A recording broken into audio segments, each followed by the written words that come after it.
Good morning, all of you young, hung, full of cum cowboys. This is my first recap, and it's coming off of a brutal raping by our reigning champion, Mr. Luke Suddeth. And I will say, boys, injuries are happening quick, they're happening fast, and they're happening to everyone this year. The wide receiver pool is looking like a little kitty splash pad at this moment. So hopefully a few of us, probably not Andrew, are sitting at 0-2 and can make a push for the playoffs once people start getting healthy again.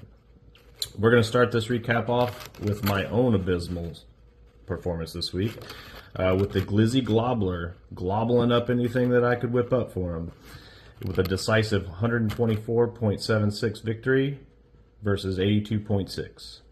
This was our largest margin of victory this week with a 42.16 point spread. Yeesh. Now let's talk about our biggest winner of the week, Mr. Q and his true RB1, Alvin Kamara. Very thick inches indeed this week, Q. Very thick indeed. Manager Daniel Raymond put up a valiant effort, securing 62 points from 3 of the top running backs, not named Kamara, in the league. The dig was a little bit small this week, so maybe it's time for a name change, Danny. 153.92 to 126.96. You sure are hung, Q. You sure are hung.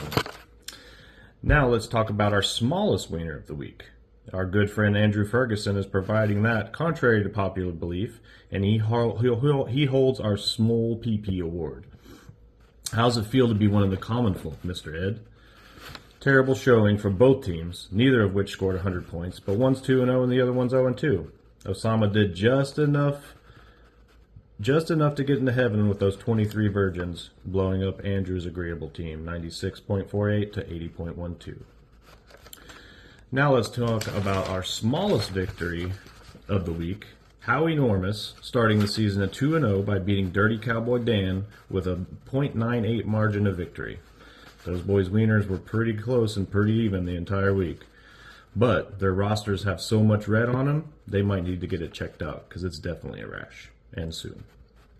Our last matchup has a surprise 2-0 child-loving team Epstein's two-hand touch, out-diddling Rich the Kid's almost smallest winner performance. Even losing his QB, maybe forever, the rest of the team stepped up. Richie may have to claw his way out of the smallest wiener award for the next few weeks until his team starts to get healthy, but look out when it does. It was a great week by some, a bad week by many. HungCowboys are currently leading the overall points, but it's a long season, it's only week 2. Although I do look forward to eating and drinking for free on the Chumps dime. As always, stay hung, boys. Team Hung Boys forever, and suck it, Danny.